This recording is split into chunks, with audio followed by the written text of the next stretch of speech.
So, ayun na nga mga kabayan, and for today's video nga, 'di ba? Ayan, punta tayo ng SM, 'di ba? Kahit nasa probinsya, may SM pa din naman. At dahil malapit nga tayo sa dagat, so wag na lang kayong magtaka kung maya-maya kaming bumibili ng electric fan. Mabilis po masira ang electric fan dito sa amin because of dagat siguro. Tapos yung mga mabilis kalawangin, mga ganon. So yun yung consequence kapag ka malapit ka sa dagat, 'di ba? Mabilis masira yung mga gamit-gamit, ganun, mabilis kalawangin, kaya kailangan yung stainless, actually kahit yung stainless dito kinakalawang kasi dahil nga sa malapit sa dagat. Tapos ayan na nga, so naghahanap, tapos maganda rin pag yung matibay ang bibilin, kasi pag yung mga ano lang, ay Diyos ko dahil sinasabi ko sa iyo dahil buwan lang sira agad.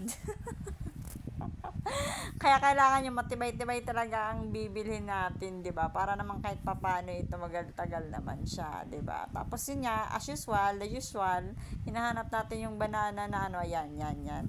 Yan yung banana. Tapos ayan, ang pinili niya nga is yung black, 'di ba? Tapos ayan, nag-demonstration na si Kuya. Demonstration, nag-demo. Yun, 'di ba? Demonstration. Tapos ayan, dahil tapos na, pinak na ulit ni Kuya yung balikbayan box. Balikbayan box ulit. Balik. Tapos nahulog yung barya ng binan ko. Sabi ko, madami na yan, wag na yan pulutin. 'Di ba?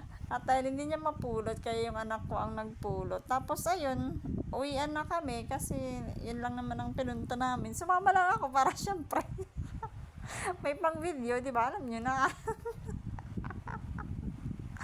Ay hindi, dumaan pa pala ako sa grocery saglit kasi since kakadating nga lang namin. So syempre, kumuha lang ako ng mga necessity. Yung mga common na kailangan ba sa bahay, ganyan, sabon kasi medyo tambak yung labahan natin. So, 'di ba? Tapos mga panglinis, 'di ba? Tapos bilang mahilig yung anak ko sa cheese, kaya kailangan lagi tayong may cheese, 'di ba? Wala ko ba? May lahi yatang daga yan nga. Tapos ayan na nga mga kabayan, ang haba ng pila, kaya yan, video muna tayo, 'di ba? Magpakita tayo kay Mr. M, at sa wakas, it's my turn. Just ko, after 20 hours later. Mga kabayan. 'Di ba? Yan lang naman yung binili ko, konti lang. Yan lang yung wala sa bahay, at yan lang yung kaya ng budget actually. 'Di ba? Tapos ayan na nga, umulan, ang lakas na naman ng ulan. Tapos 'di ba, syempre nakakagulat. I mean, di na nakakagulat kung konting ulan, baha, 'di ba? Hello, nasa Pilipinas kaya tayo. So ayun lang. Thank you. Bye. Ayan, oh, baha, kitang-kita naman daw.